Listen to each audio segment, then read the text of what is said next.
Hey, good morning, dreamers. This is Caroline from For F's Sake, the show where we are exploring all things freedom. And I have the fantastic job of speaking to some incredible people from all around the world who are dedicated in their own way to supporting freedom in others and in their parts of the world. Now, I have known of this incredible guest for some time now through our shared practice and love of inner dance, which is really about dreaming and freedom and working with sound, somatics, touch. That's a very simple way of describing something quite awesome. Anyway, I am so delighted to introduce you to our guest for this morning, Silvia Causo.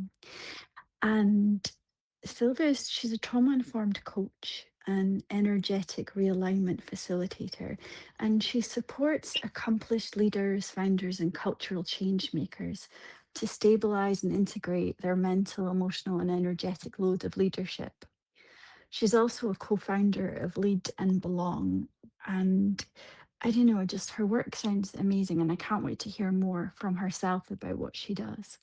But we're going to be exploring a little bit today about the quest and the journey of freedom, liberation, and self empowerment.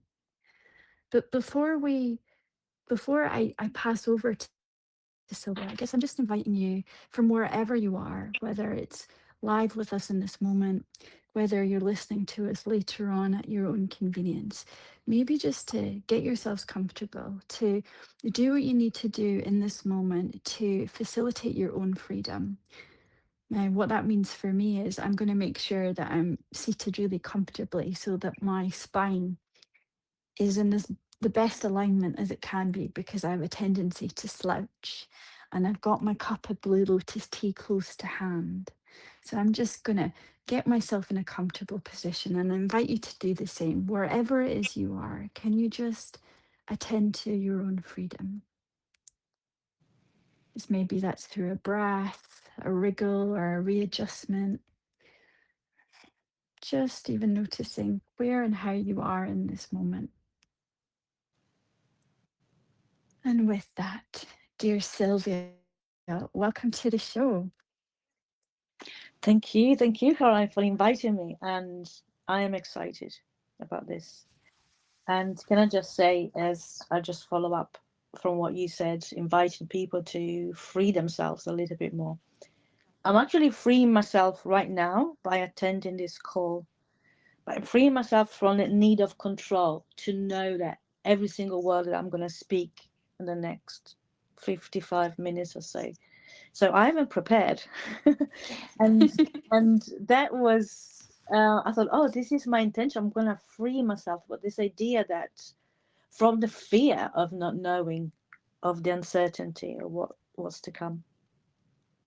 I think that's beautiful. I love the fact that you've shown up with no sense of actually, or no map of where we're going to go for the next hour. Mm, And I love that you're sharing that with everybody because, so many of us get caught up in trying to control all the details and control what we imagine is going to happen. And so to be courageous enough just to trust, to that everything's going to be okay and that we're actually going to discover something about freedom just by being free from those constraints. Love it. mm. And I, al- I'm a bit like that too, Sylvia. I tend to not plan. I just show up and trust that I'm going to be able to say the right thing. mm. And also for me, because I need visuals to feel safe. Hmm.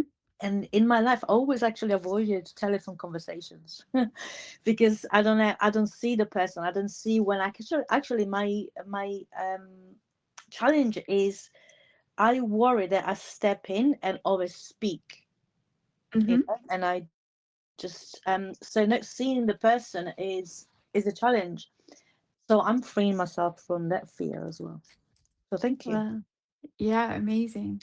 It's quite common, I would imagine. Many people avoid telephone conversations, and especially the world that we live in now, where we're screen focused and our attention is very visual. The the idea of not having that visual information can be quite scary. Mm, What absolutely. I used to work on a telephone line supporting people who are suicidal, and what I always do is I close my eyes because I can't see you with my human eyes, but I can see you when my eyes are closed and I can hear from in a different way.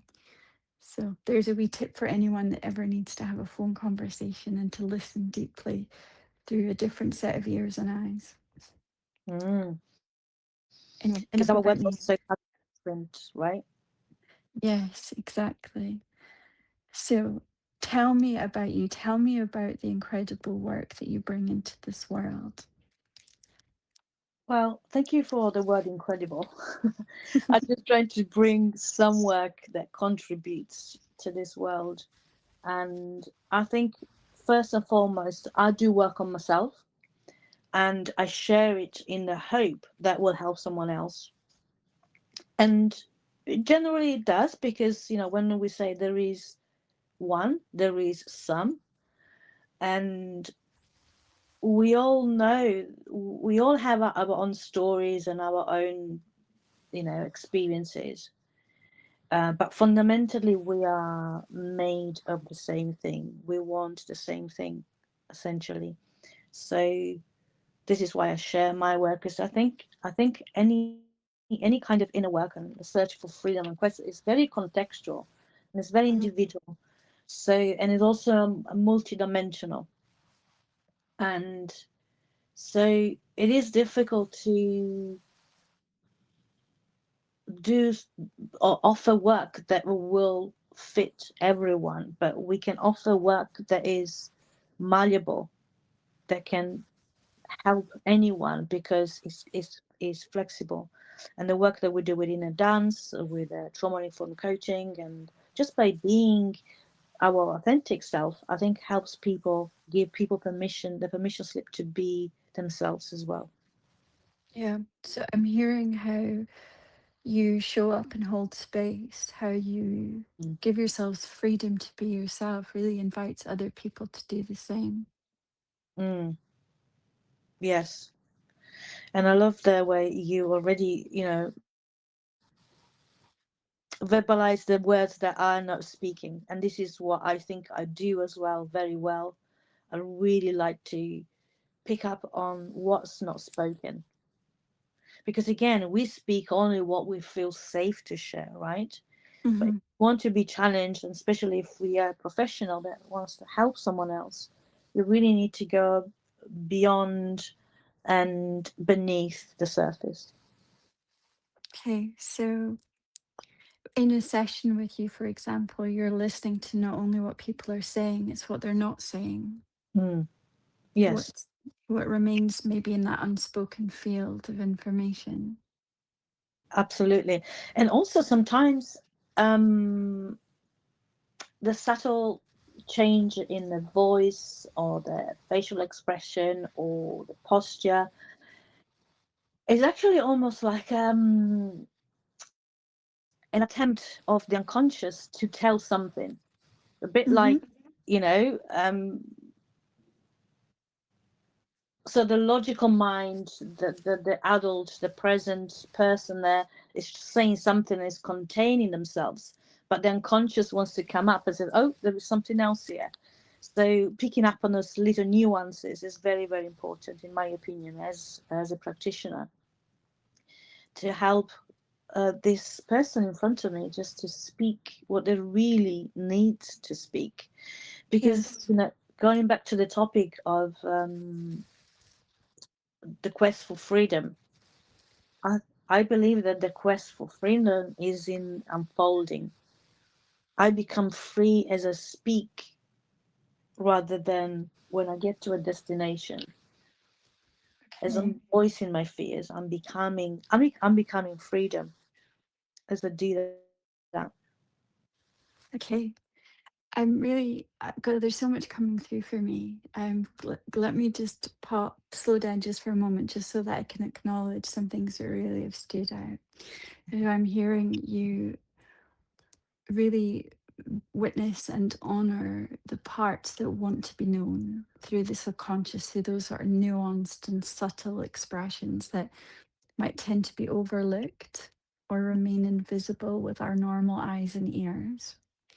And also, how you're describing that through talking or speaking from these places of truth, we become freedom. So Mm, we don't become free, we become freedom. That's quite, can you tell me a bit more about that? mm.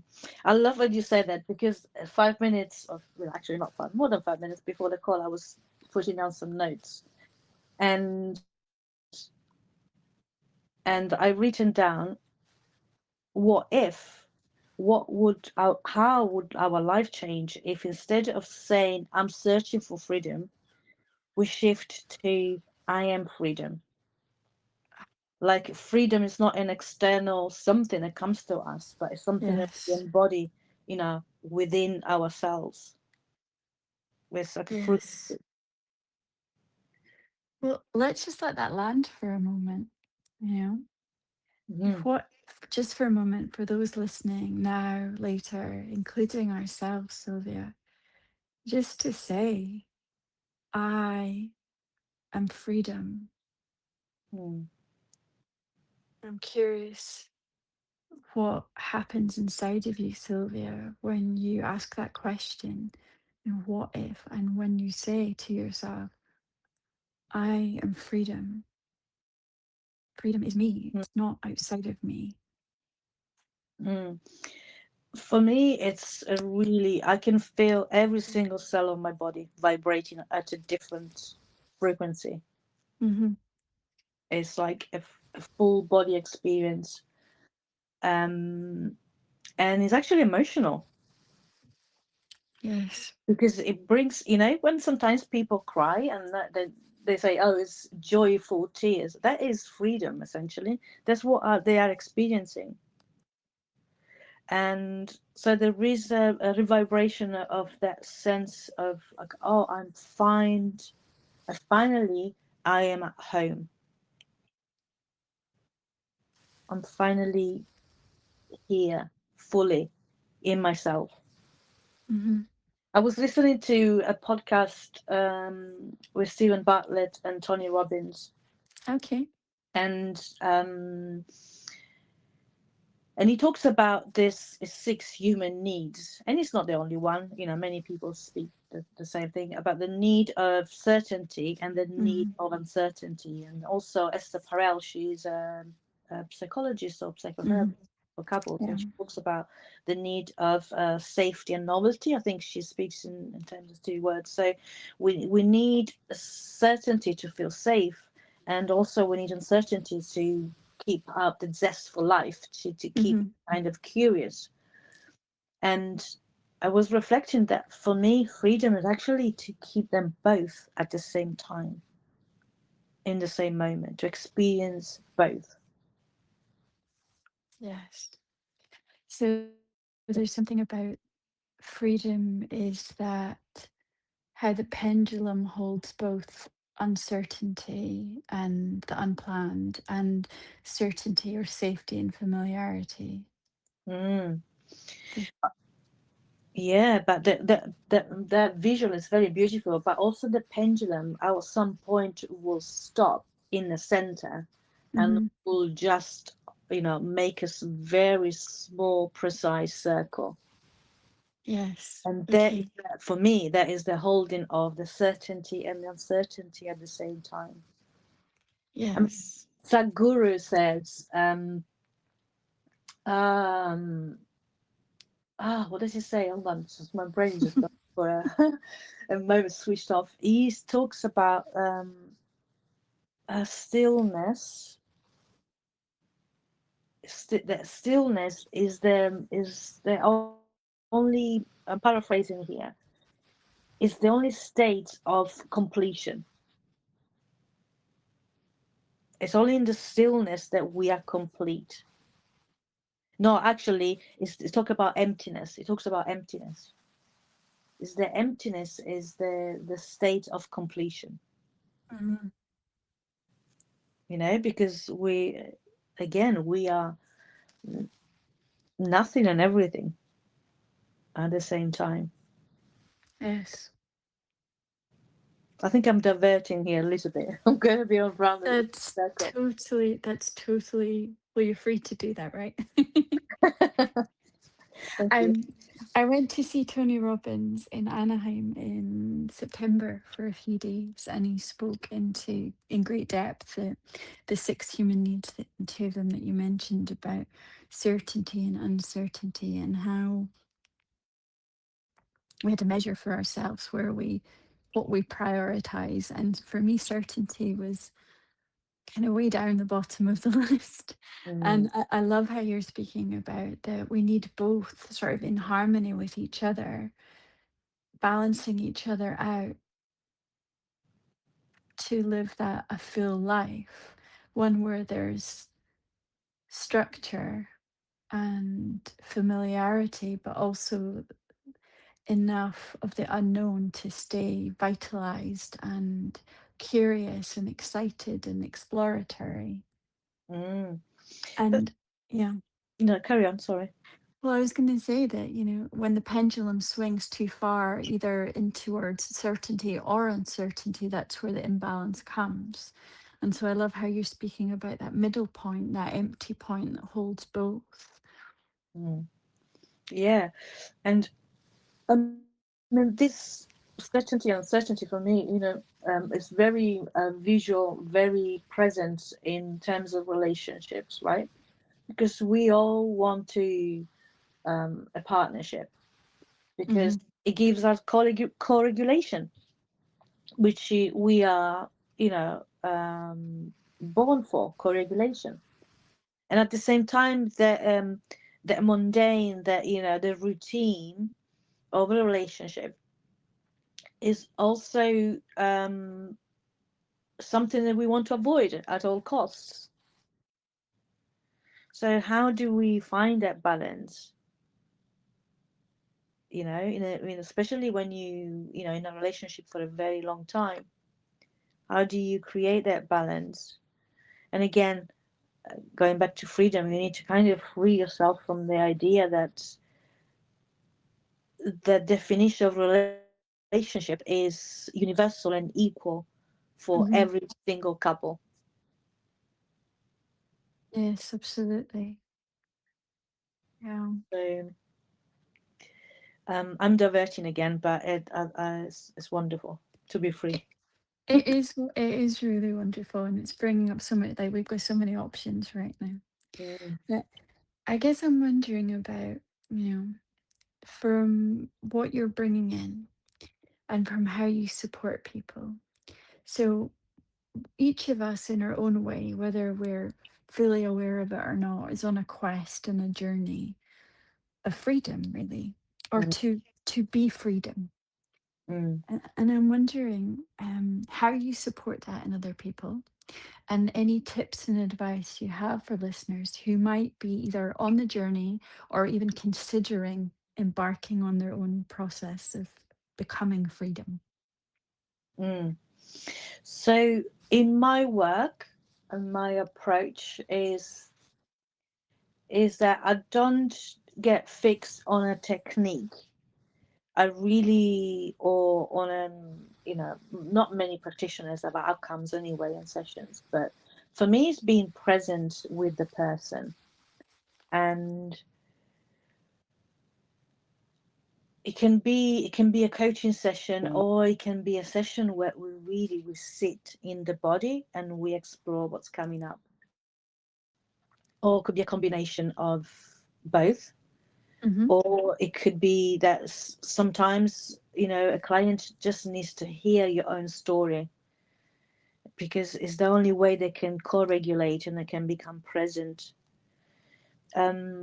So I'm just there for them, and And I guess that the best thing I can do is, like we say in the beginning, to tune in and see what's there, what's not said, what needs to, what wants to come up, what needs regulation, what needs just acceptance and witnessing. Quite often it's just that total witnessing. And I do a lot of inner child or parts work, Okay. and I'm coming to the realization really that when we do inner child work and parts work, it's about, especially inner child work, it's about being with the child and witnessing and giving the child whatever that as didn't have and needs now. But very lately, I came to the conclusion that actually the inner child wants to grow up, wants to grow and evolve with us, because it doesn't Hmm. want to be left behind, doesn't want to be just looked after. Children are curious and they want to learn by nature. It's what they do. So I think my work is becoming more and more getting people to know their own younger parts and just bring them along on the journey into Yes. adulthood, into freedom. Yeah. So, So it's not about reparenting anymore. It's about no, really walking together on the path. yeah, I hear you. So, what's coming up for me when you say that is there's something about reconnecting with you, the inner child, and supporting them to be freedom. Mm, exactly. So there's parts of us that didn't have freedom to grow or evolve or express joyfully with curiosity, with freedom. Mm, And those parts get stuck in a state. absolutely. And so there's something about the work that you do and the way that you hold space that enables people to not reparent those children. Those children don't want to stay children Mm, because that's another stuck state, isn't it? It's mm, how to support that child to become freedom, to transform and grow in the mm, way that they were born to. mm.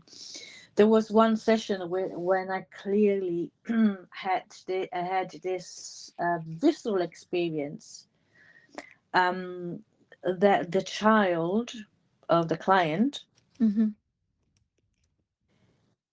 did not want the client to evolve and to free herself from wherever that, the limiting belief was, because her fear was that she would be left behind and forgotten. Again. Again, absolutely. If Yeah. you evolve as a woman and you go out in the world and do this and do that, what happens to me? You're gonna forget me again. So Hmm. again, it's about, I get this visual of the child wants to be held by the hand. Again, co-regulation, and walk along with the adult, Yeah. not be left at the nursery. Yeah. So there's something about reestablishing trust through consistency that Mm. you're going to play together, that you're not going to re-abandon that young part that was left Mm, without encouragement or curiosity. absolutely. And you mentioned something which is pivotal to my work and the way I work: consistency and Okay. also intensity. And Tell. Tony Robbins talks about full immersion, right? Hmm. He talks about, and this is the way I work now. I moved away from the traditional, we have a session every 2 weeks or even every week. I offer really in kind of immersion work and a high touch for a certain period of time, because we know that to reprogram and reimprint the nervous system and also the predictive brain, we need consistency, and the Hmm. sense of safety needs to be there. all the time, to be able just for a consistent amount of time, Yeah. which I usually believe is 3 or 4 months of consistent work with Okay. a practitioner that holds you in the way that you need to be held. So there's your certainty, right? You have your structure, your container that say 3 or 4 months of working with you, Mm. and you're building consistency. And I suppose that there'll be some parts of a session that would be repetitive in some sense. Uh, Is that right? So maybe like, I don't know. In my sessions, for example, I always offer someone a cup of tea. So mm, no matter what happens after that, that's guaranteed and they can rely upon it even before they show up. So even though we're working with mystery, the unknown and uncertainty, there are some points in the map of the session that remain the same throughout. that's interesting. Do you see your people in person, or is just a virtual cup of tea as well? Is a metaphorical? Well, I see people in person, but for those that are online, I always encourage people to bring something to drink. Amazing. So I think your version, my version of your cup of tea is really to see where the person is at. Yeah, okay. Yes. Asking them, what, first of all, what do you need today? Where are Okay. you coming from? You know, what have you traveled? And first of all, what do you need? So yeah, but thank you. I think they're probably going to take it on as a practice that is beautiful. So So can we just pause for a moment because I speaking for myself and for many people that I've met along the years, many of us haven't been raised on a language of needs, wants, desires, or the freedom of it, not only expressing what our needs are, but being taught what needs are in the world, what they feel like in our bodies. And so what happens if a client comes along to you and you can ask the question, what are your needs today? But they don't actually have a vocabulary or a somatic library of what that actually means, and they can't answer the question. mm, well, I guess one of the, as a practitioner, quickly you need to attune to the language of the client. Hmm. Because some people, when you do somatic work, some people are very visual. Some people, instead of feel and sense experiences in a different way. So it's I guess it's a kind of, you need to attune to what's there. So if someone does, I found, um, for instance, especially in leadership, many clients are very, very logical, because they're not, because they are just logical, because they're being conditioned by the system. Hmm. So I found that talking about neuroscience helps to bridge that gap. So Okay. talking about what actually, sometimes I need to make some assumptions, right? Because some assumptions are, almost facts. If you don't sleep well, if you don't eat well, if you in a job that is keeps you under constant stress, we know by definition, because it's a fact, that the nervous system is triggered, and the predictive brain is simply keeping you protected and giving you answers and thoughts from a state of survival. Yes. So if someone is coming in and doesn't have no idea what's going on, what they need, they're just in a state of functional freeze quite often. Um, well, it's my job to unravel where they are at until they're ready to dive into themselves. Okay. And, And for people that are listening, they may or may not have an understanding of what functional freeze is. And mm, I'm wondering, would you mind just briefly just sharing maybe some of the characteristics or, I'm going to use the word symptom, but how might functional freeze or another survival state manifest? mm. So functional freeze is, I'll give you a very visual example, if that's okay, it makes it easier. Please. Sometimes when, I don't know if you have children, But sometimes you go to, if you have children, you go to the school and take your children, and sometimes you see some mothers in pajamas, right? They Hmm. take the children in pajamas, and people will often think, wow, she didn't have the desire to get dressed to bring a child to school. Well, I would not assume that that woman doesn't have self-respect and it doesn't want to get dressed or washed. For me, that is functional freeze. As someone that the only thing they manage is to get out of bed and dress the children, give them a piece of toast, and take them to school. There was no energy left to do anything else but the really, really essential. That is Okay. functional freeze. And I can give you another example. When I divorced 3 years ago, um, and I moved out, I moved out, and actually the first few days I was okay, but as soon as my system relaxed, that I was, all the bulk of, the stressful situation was over, my body collapsed, and it would collapse for days and days, and I would just stay in bed until it was the day of that my children were due to come and visit. And that day, and did not do anything different, but my body would wake up Hmm. and would allow me to go shopping and do the cleaning and packing, be my normal self while the children were there. And then as soon as they left my place, I would just collapse again. Sure. And that was functional freeze. I was still in a state of collapse because, it was a long process, the divorce and everything. But my body would just come online for that day, but Mhm. would only allow me to do the essentials. Sure.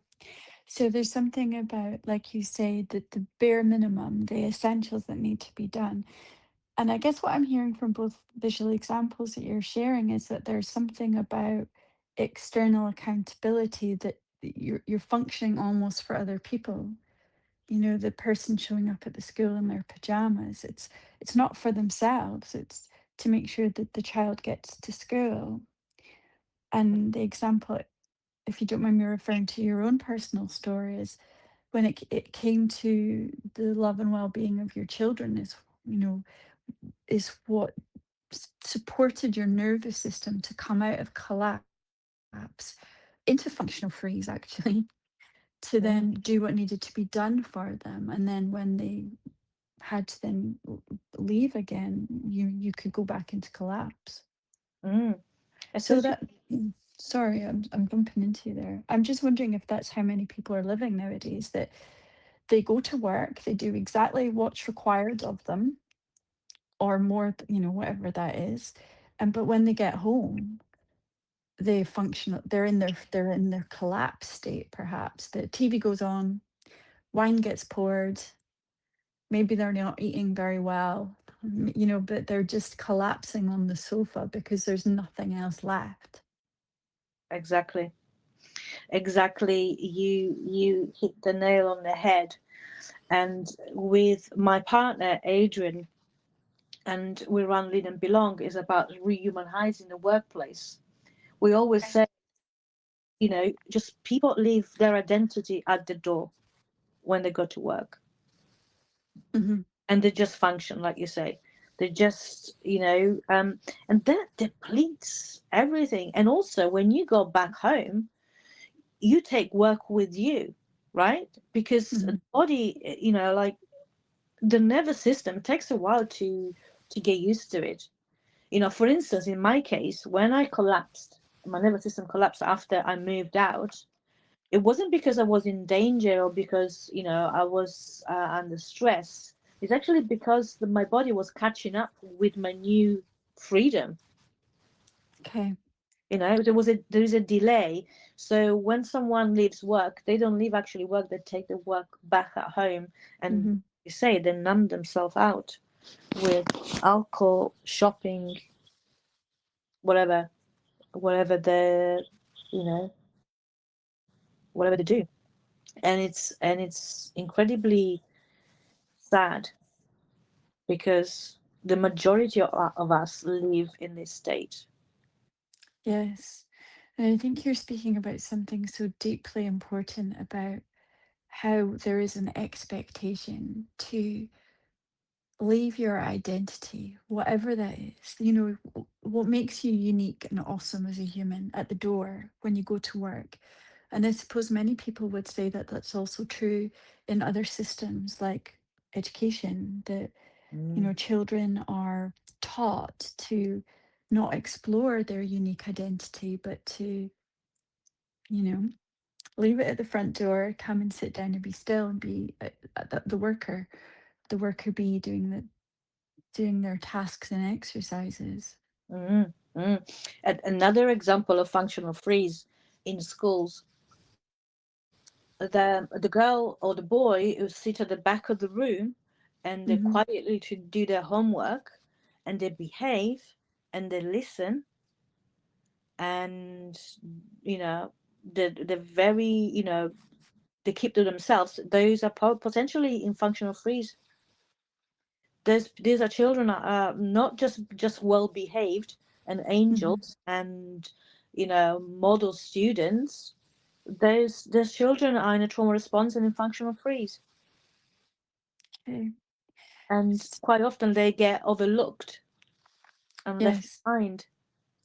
Yes, because they appear to be taking care of themselves, Mm, doing what they're expected to do. yeah. In fact, the behavior is praised, so they learn that suppressing themselves, not feeling what they're feeling, not expressing their needs and Hmm. their wants is actually the way to be. And then they go on into university and then they go into work and they just live their life. This is why, like you say, sometimes clients come to us and they have no idea what their needs are, what their vision is, Yes. because we've been No. conditioned. So it's amazing that you are co-founder of Lead and Belong, and that there's this amazing work that you do that offers freedom within that. And I haven't really asked you or taken the time to ask you, tell me more about Lead and Belong, because what I'm hearing is it's like quite like a soft rebellion. It's actually bring your identity to your work, show up in your authenticity. Would that be right? Absolutely, absolutely. And it, I mean, our vision is to disrupt leadership and the way To leadership disrupt is. leadership. Okay. Yeah, yeah, absolutely. Because people don't need another strategy. No. What we say, the strategies fail because people have been failed essentially in the system. Okay. And when we talk about leader belong, we talk about creativity from flow and creativity from fear. And I'm talking about creativity in the wider sense, because when you have to find a solution, you're being creative essentially with whatever Mhm. the task is, the task in front of you. So when you create from survival, your options narrow, right? You only look for to keep yourself safe, to to survive the day, to get a tick, an approval tick from the boss. Avoid redundancy nowadays is so common. So you just create from survival. It's just a very small world that keeps you in that survival, state. Can be fight, freeze, functional freeze. Mhm. But when you create from flow, when you're seen and appreciated, and you feel that you belong, you can actually open up your vision, you can open up your horizons, and you can actually start to see connection with others.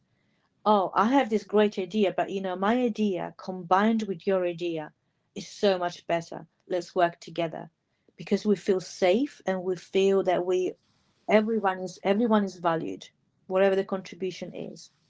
And this is why when organizations thrive, really. businesses, organizations thrive because when we work together, when we co-regulate each other,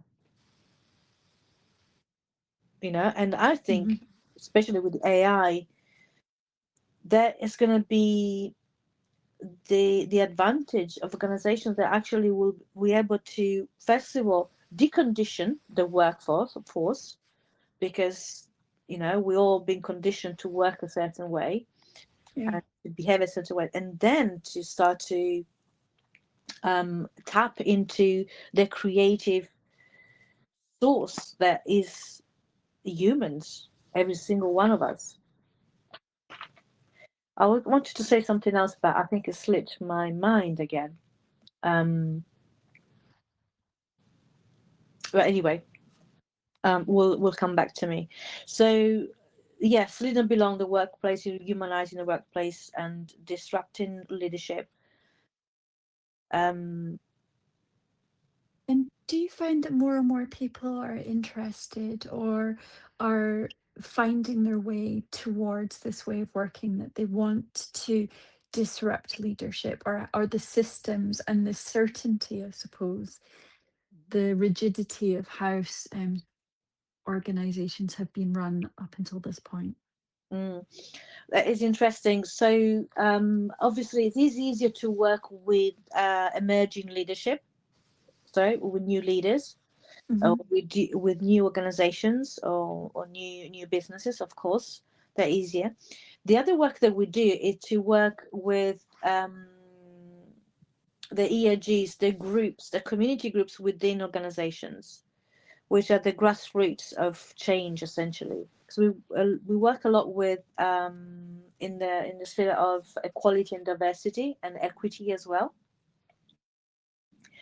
Because Adrian is from South Africa, is brown, so his background is essentially that, bringing, equality and diversity in his life and in the community. So that is a big focus for us. It's what inform our work in Lead and Belong, essentially. So it's about deconditioning culture at a really, really deep level. I mean, my passion is to shoot off a Lead and Belong, is to really invite the white community to look at the hidden biases that they carry about race and colonialism. Because Caroline, I'm sure you work with this, with a collective trauma and generational trauma. We know that we carry trauma from one generation to the other up to 7 generations. So if we're looking back even 7 generations ago, about colonialism and slavery, we do carry a remnants of that, even though I consider myself to be a very equal, a very open and very progressive, a very I don't know another word to describe myself, Loving. caring and loving person. I Hmm. do have to look at myself deep inside if I carry any residue of what's been done to Sure. black and brown people, to other tribes, to other communities. And that is another, again, a big, delicate field of work that I am slowly and very gently entering in, because Wow. it's charged. It's It really is loaded. charged. It is charged. And it is deep, deep work, And you're right. For everyone who is kind and conscious and loving, we also come from millennia of enslavement. Mm, I don't think there's anyone on this planet who has not been touched directly or indirectly by those legacies, right?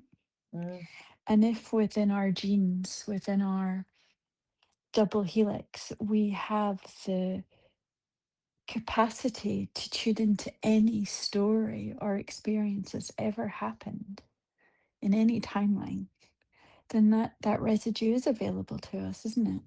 Mm, Even absolutely. if even if we don't think about it, it's not to say that it hasn't influenced us or our families at some point in our timeline.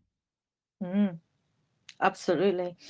And um, So you're it, doing clearing work, aren't you? I mean, this is very much, I guess, one way that you do clearing work. I imagine even energetically, those imprints, those the residual legacies of other generations. absolutely, absolutely. And it's a layered work. It's multi-layered work because first of all, I need to work on myself, on my own individual traumas, on my own, individual imprint to be able to tap again into those Yes. deeper layers Yes. of and also you need to be exposed as well. So I'm only became aware of this very slight shadows in my DNA when I went to South Africa and I was in context. And also, I went to South Africa, walking around, and this doesn't happen very often, but it does happen when as a biracial couple, when I was kind of looked at with disdain by, Mhm. both sides. And I thought, oh my God, this is what it feels like. Not to have not to feel safe and free to just do and be with whoever I want. And that was just 3 seconds of my own experience in my own entire life. Mhm. Imagine generations and generations that have experienced that. Yeah. So sorry, I'm bringing a quite loaded topic here, but it is about freedom. You know, we're just Absolutely. going around the circle. No, deeply grateful for you touching into such important experiences and layers of what it means to be human and how so many people in this world are not free. Free to be with who they want to be with, free to be themselves, free to walk down the street without fear of judgment or reprisal. Mm, absolutely. And what I wanted to add actually before I forget, this is very important. The way I approach, and this is sometimes it's raised a little bit the brows of black and brown people, but I'm a very, very the word I want to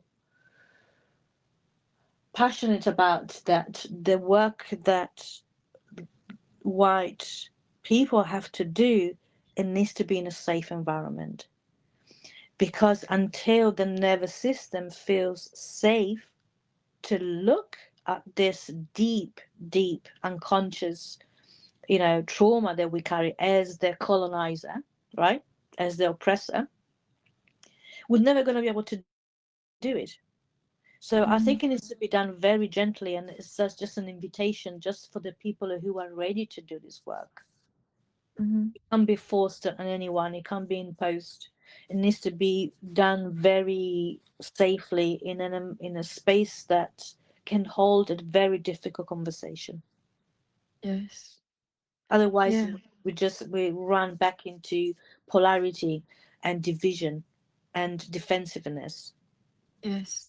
So that space, as you say, there needs to be the certainty of safety, Yeah. but the freedom of uncertainty in the sense of when we begin to explore ourselves and to question those unconscious or subconscious attitudes, beliefs, thoughts, things that we've been raised to believe or that we've brought into this world with us, that something unexpected might come out of our mouths. Mm, absolutely. I mean, and we are in this relationship with Adrian, and what really is this work about exploration about the relationship between black and white and this hidden and deep biases that we carry. Um, it's bringing in. such a level of authenticity and freedom of expression that I never experienced before. Yeah. And So, yeah. so maybe, for many people, they might never have even thought about it before. And I'm wondering, imagine an absolute beginner that's maybe hearing this type of conversation for the first time. How might what sort of question could somebody ask themselves just to get that reflective ball rolling around their own biases to check out whether they have any or not? Mhm. Mm. That's a very good question, and I don't know if I can answer it. If I have to be honest, my only invitation is even if you look, well, first you will start to do the work on yourself, okay? But if you've done some work and you're already aware of what's going on in your body when you get triggered, when something comes up for you, it's a good starting point.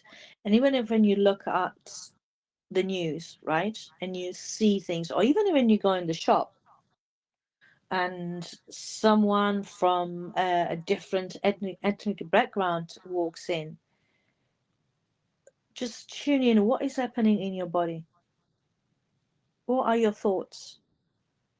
And also sometimes can be a very remnants of a sense, like a feeling that something's happening. You can't even point a finger at what that is, and that's okay, but you will recognize that your system has shifted.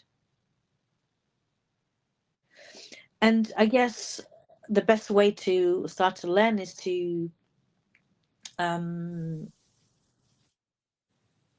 is to have someone that is a mirror for you. We've been playing with this idea with Adrian. I actually shared it with him the other day. Um, to think about a system where someone can actually, like for instance, a white person can ask a black and brown person, am I doing something? Am I extracting from you? Because this is the idea of extraction, right?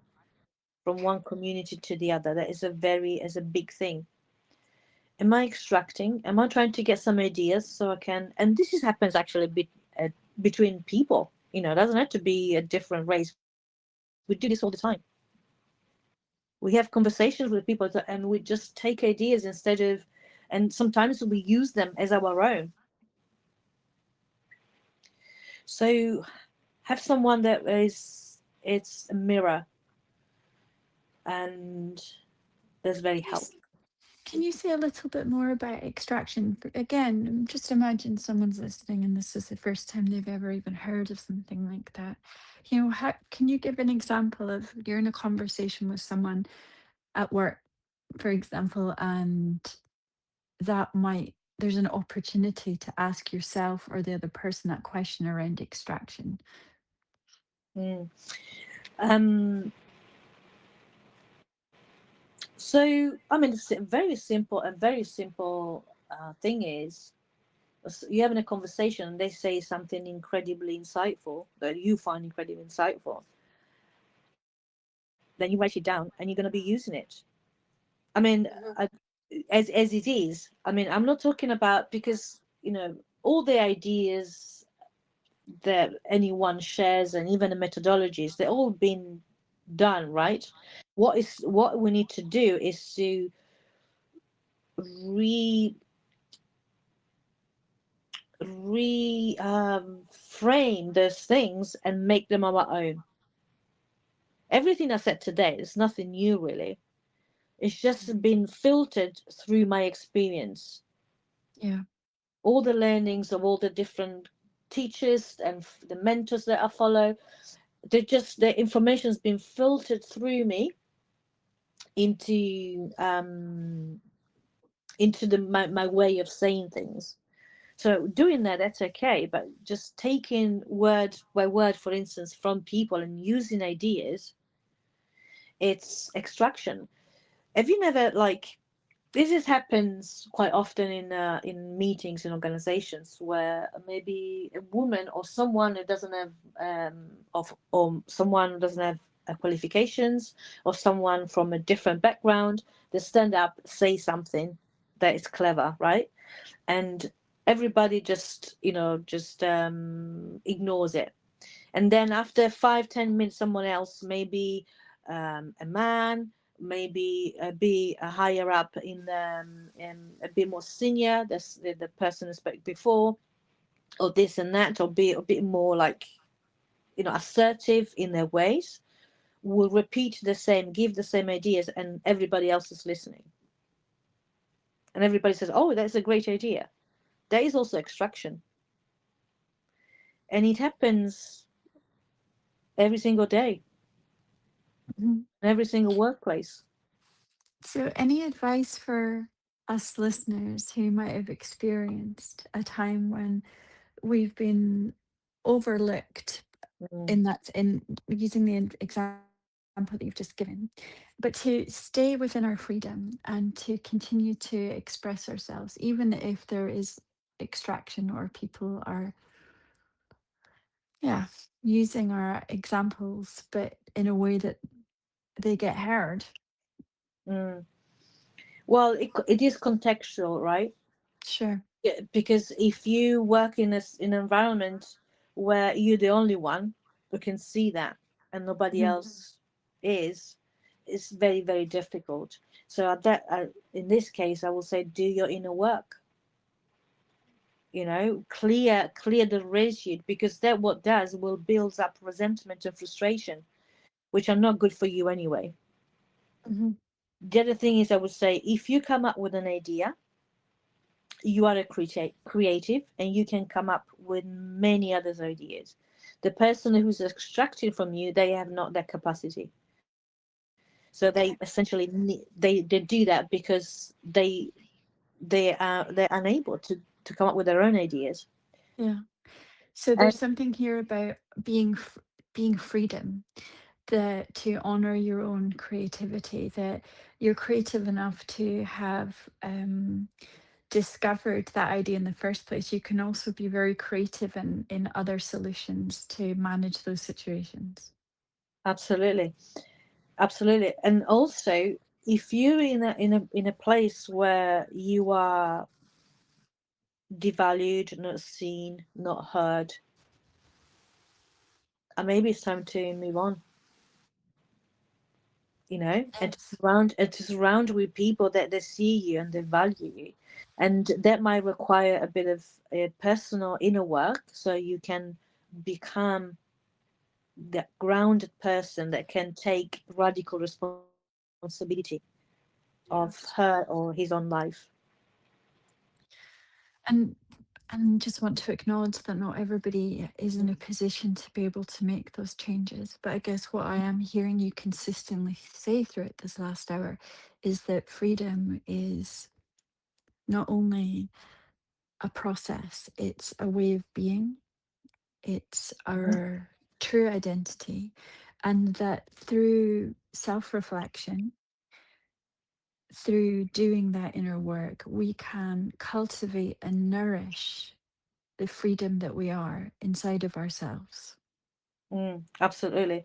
And you're right, not everybody is able to change their circumstances in the short term, I would say. But from my divorce took 5 years, not because it was difficult, because I had to wait for the right moment. So, but in those 5 years, I grew and I worked on myself to be that change, to be that freedom that I wanted. So, absolutely, no, everybody is in a position, but we, Yeah. yeah, it's a process, and we need to Yes. take responsibility of where we are at, right? Yeah. Is the only way.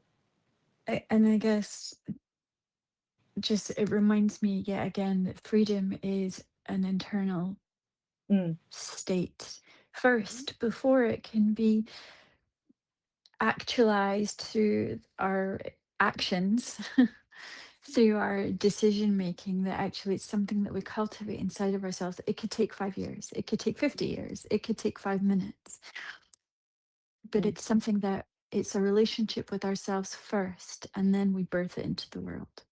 mm. Absolutely. And actually, it's the most powerful way of changing your life. Yes. Yeah. Because, like you say, we're saying I'm looking for freedom, but I'm freedom is very, very different. And it's also, as Yeah. you say, contextual. You do an amazing work in prisons.